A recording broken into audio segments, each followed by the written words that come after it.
Câmara dos Vereadores de Belo Horizonte proibiu a linguagem neutra nas escolas públicas e particulares de educação básica da capital. No sábado, a cidade publicou a lei no Diário Oficial. O projeto é de autoria do agora deputado federal Nicolas Ferreira. Passar o comentário para o Gustavo Lopes. Uma boa notícia, né? Para fechar. E isso é o que me dá, assim, eu sou muito otimista em relação ao nosso país, apesar de tudo, porque há um despertar muito grande das pessoas, né? E, por exemplo, o Braddock é um exemplo disso, assim, a gente acordou e não vai mais dormir, né? Como eu tenho certeza que nós somos a maioria, isso me dá esperanças, assim, nessa guerra, que eu sei que é uma guerra que talvez a gente não veja a vitória delas, mas a gente pelo menos vai facilitar o caminho para os nossos filhos, né? Eu vejo essa como a minha principal missão. Essa questão da linguagem é fundamental, né? Tanto que tem um capítulo no livro só dedicado a isso, porque é a linguagem que vai moldar o imaginário das pessoas, né? Então, a partir do momento que tu cria essas que na verdade é uma babaquice, né? Isso aí, essa coisa de inclusão, mas olha, isso é tão poderoso do ponto de vista político que quando o cara que acha que é todes, e aí o político, né? O ministro do Lula vai lá no palácio, abre lá, bom dia a todos, todas e todes. Pronto, aquele cara resolve. Nossa, eu sou representada por esse governo, agora sim. Como eu me sinto aqui uma geladeira duplex, o cara falou todos, então ele tá me incluindo. É uma estupidez, ou seja, ele não precisa fazer mais nada por mim, ele já me incluiu. E a linguagem tem esse poder de inclusão. Só que é uma estupidez, é óbvio. Primeiro que do ponto de vista gramatical está completamente errado. E segundo, porque ela pega esses nichos, né? A esquerda hoje ela atua muito nessas pautas identitárias. Então, o fato da Câmara Municipal. Aliás, o Nicolas faz um excelente trabalho, é um cara fenomenal. Então, eu acho que para acabar bem o programa, assim, é uma excelente notícia que a Câmara Municipal de BH tenha aprovado, tornado lei essa questão. Obrigado, Gustavo Lopes. Você falou um negócio, o Adam Amari, o Holiday, e eu dei uma risada aqui sobre a geladeira duplex. Né? Vou passar o comentário, Fernando Holiday. Deixa eu ver uma idade aqui. Vai lá, Fernando. Boa. Realmente isso daí é o tipo de notícia, né, que nos dá um certo respiro, né, um respiro suave, né, que é justamente aquele alerta de que ainda tem uma militância muito ativa no país. E militância eu digo não no sentido organizado da coisa, né? Por mais que eu acho que a direita ainda precise disso, né? Precisa voltar a se organizar em torno de movimentos, em torno de pautas, como fez, por exemplo, alguns anos atrás, em torno do Escola Sem Partido. Formalmente, aquela pauta nós acabamos perdendo. Formalmente no sentido de que em diversos lugares o Escola Sem Partido não chegou a ser aprovado, depois o STF considerou inconstitucional. Mas, do ponto de vista legal, nós vencemos aquela batalha. Tanto é que eu diria que a sala de aula, de uma forma geral, era uma antes do Escola Sem Partido, e hoje a sala de aula ela é outra depois do Escola Sem Partido. Muitos mais pais, muito mais alunos e até mesmo professores passaram a se conscientizar da importância que é você garantir a liberdade de pensamento, a liberdade de discussão e a liberdade política dentro da sala de aula.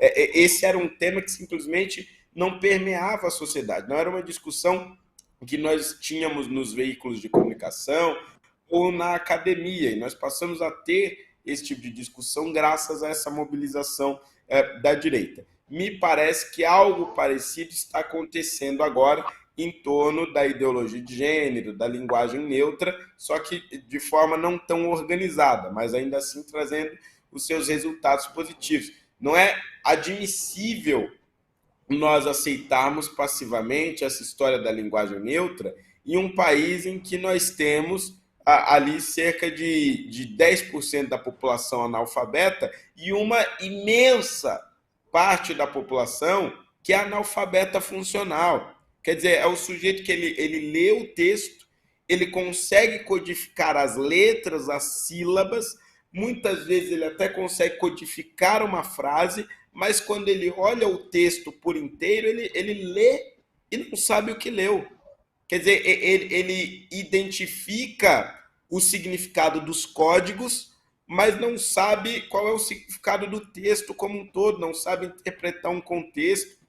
Muitas dessas pessoas passam a vida inteira na escola pública e depois saem sem saber ler verdadeiramente. Quer dizer, e aí você inclui para este elemento do analfabetismo funcional a invenção de uma linguagem que está absolutamente equivocada, absolutamente errada, para uma falsa inclusão.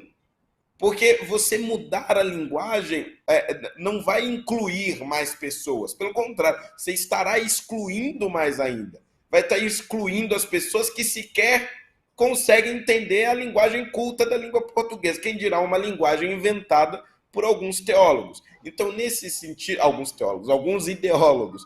Então, nesse sentido, esse projeto de Belo Horizonte, aí, que o Nicolas aprovou, ele é muito importante porque, primeiro, ele sinaliza para que outras cidades, outros estados possam seguir pelo mesmo modelo e alerta a população para esse problema, que vem sorrateiramente tomando conta das escolas e sorrateiramente tomando conta da mente das nossas crianças.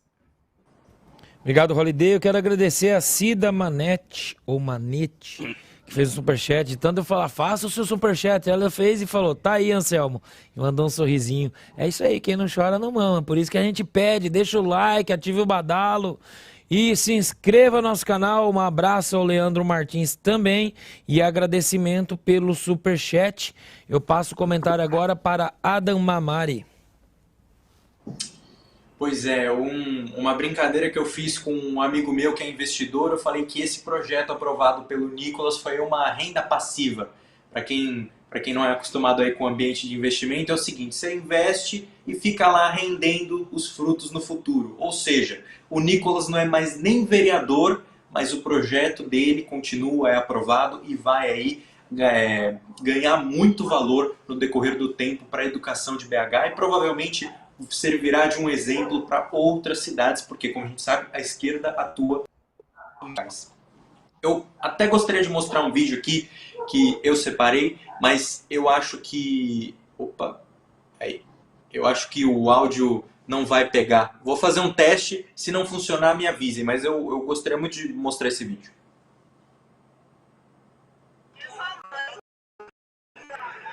Eu sou o pai, eu acho que é menino. Eu sou a marmita do casal e acho que é menina. Eu sou amante da mãe e eu acho que é menina. Tô só de passagem, mas eu acho que gênero é construção social, é bobagem. Gênero é construção social, é bobagem. Ah, eu acho que é menine, eu acho que é meninix. Eu não me importo, eu sou a marmita do casal, como disse aqui. É isso que seria ensinado para as crianças. É isso que está sendo ensinado e que agora em BH, por exemplo, vai ser proibido. Inclusão.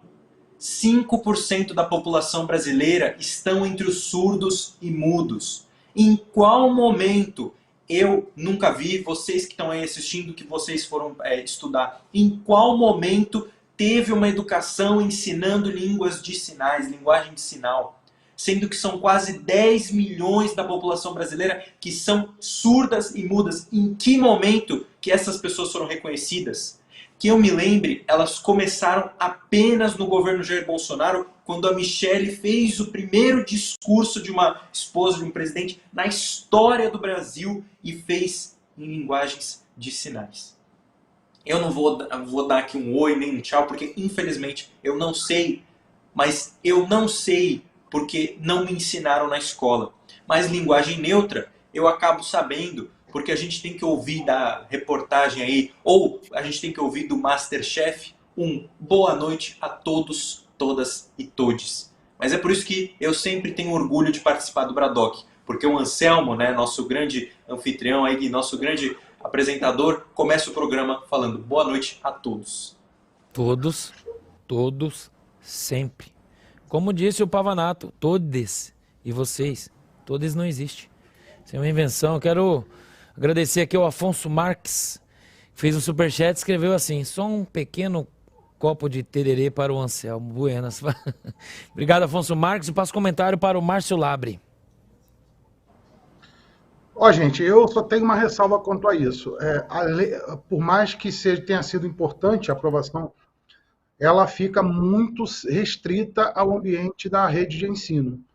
Ninguém segura a língua no dialeto popular.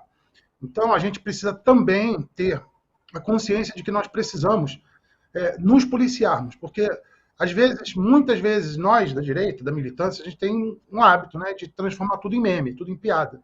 E a gente vê muita gente da direita, inclusive, fazendo meme, usando todos, o L, né? E L não é de Lula, não, é o ele, né? Elo.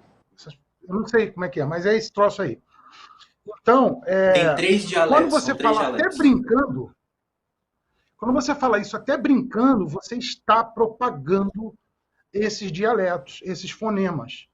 Com o passar dos anos, não tem lei que segure isso. O máximo que você vai conseguir é impedir, eventualmente, que seja falado dentro da sala de aula, mas saiu da sala de aula, no ambiente cultural, todo mundo está falando, produção audiovisual, está todo mundo fazendo, propaganda de televisão, publicidade, está todo mundo fazendo.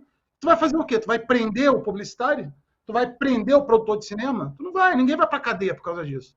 E quando você vê, já está popularizado. Então, o nosso combate ele também é fora do ambiente legislativo. Ele tem que ser no dia a dia, com teu filho. Teu filho chegou em casa. Papai, é todes. Meu filho, senta aqui.